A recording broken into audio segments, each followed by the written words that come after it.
네, 오늘부터 우리 함께 사도행전 말씀을 함께 나눕니다. 사도행전은 이 저자가 누가입니다. 이 누가는 문헌에 의하면은 이 수리아 안디옥 출신입니다. 그러니까 우리가 일반적으로 안디옥 교회라고 부르는 그 안디옥 교회 출신이라고 이제 문헌에는 기록돼 있고, 또 학자들은 빌립보에 대해서 이야기를 할 때 이 자부심을 가지고 빌립보는 이제 마케도니아의 큰 성이다 이런 표현을 하는 것으로 볼 때 빌립보 출신으로 이제 생각하는 경우도 있습니다. 어쨌든 이 누가는 이 사도 바울 선교팀의 일원이었고, 또 이제 의사로서 이 사도 바울의 건강을 책임지는 사람이었습니다. 그리고 또 하나의 직업을 언급한다면 이제 역사가라고 할 수가 있겠습니다.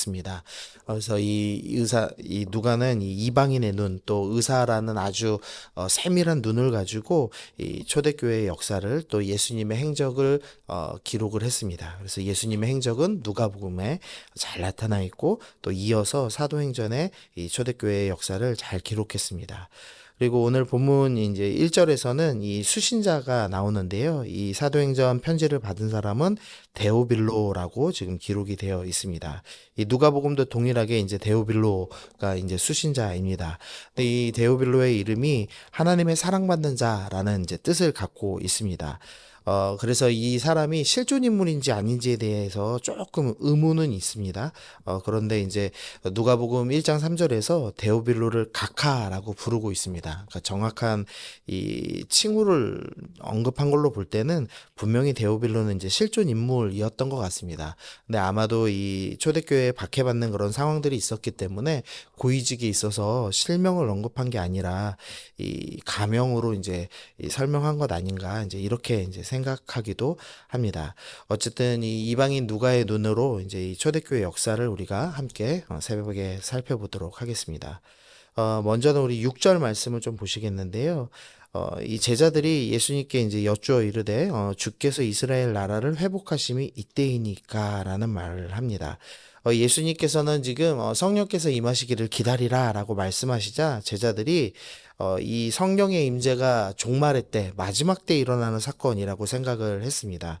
왜냐하면은 요엘서에서 이 요엘서 2장 28절에서 그 후에 내가 내 영을 만민에게 부어주겠다. 그러니까 하나님의 영이 임하십니다라고 이야기를 했고, 그 다음에 그 2장 32절에서 31절에서 여호와의 크고 두려운 날이 이르기 전에라는 표현이 등장합니다.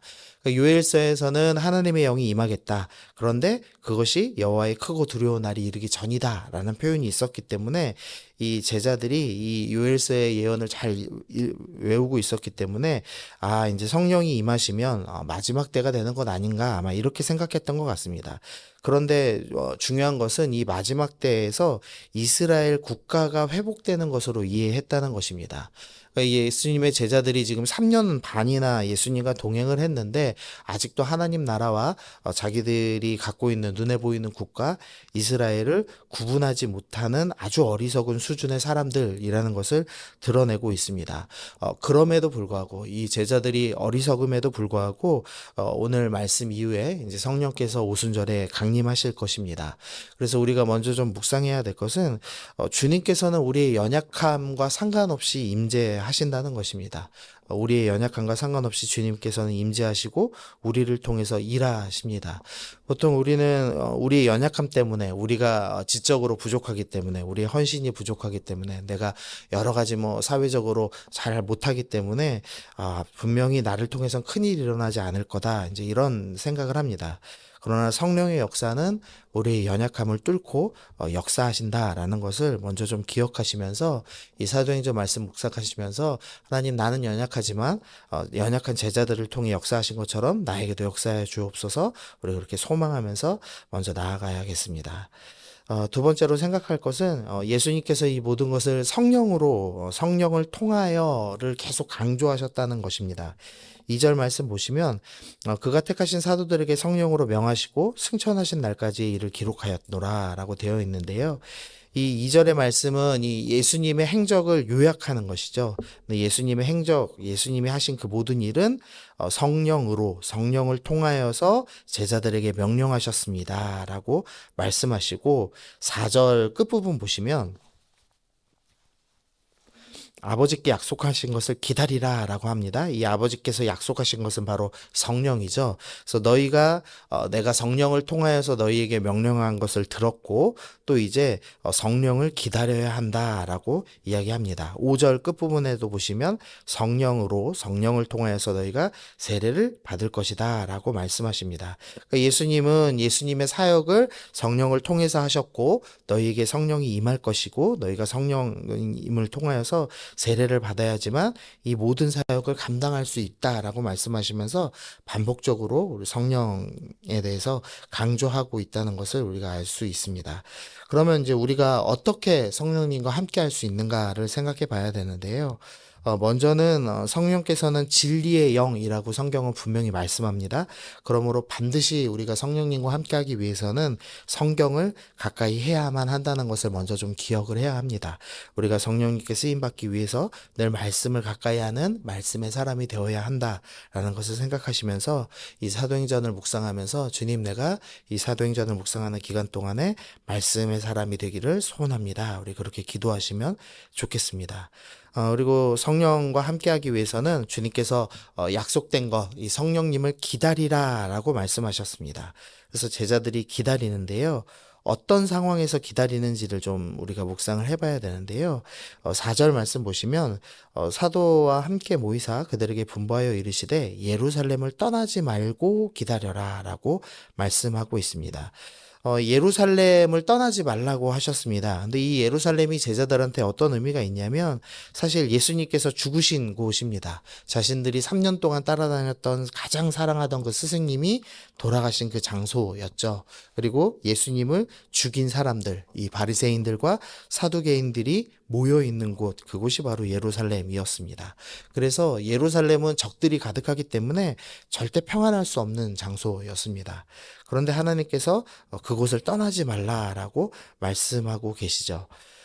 제자들은 본고지가 갈릴리였습니다. 그러니까 지금 예루살렘은 유다 땅이고, 경상도, 뭐 이렇게 전라도 이런 식으로 이 지방을 나누는데 이 유대 지방의 예루살렘이라는 도시였습니다. 근데 제자들은 다 갈릴리 출신들이었습니다. 그래서 마음이 편하고자 한다면 갈릴리로 갔어야 됩니다.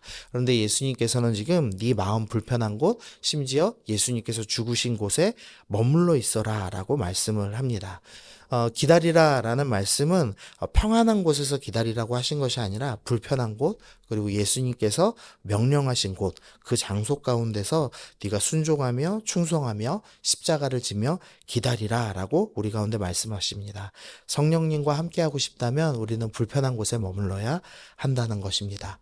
그래서 이 말씀 기억하시면서 주님 내가 주님과 함께 동행하기 위해서 내가 불편한 곳에 머물겠습니다. 내 마음이 편하지 않은 곳, 그렇지만 주님께서 머물라고 하시는 곳, 섬김의 장소 가운데서 십자가 지는 장소 가운데서 또 내가 불편한 사람들 속에서 내가 기꺼이 머물면서 주님께 충성하며 주님께서 약속하신 성령님께서 나와 함께 하시며 나를 통해서 일하실 것을 기대하며 오늘도 성령 하나님 소망하며 서 있겠습니다. 우리 믿음으로 고백하시면서 나아가시는 여러분 되시면 좋겠습니다.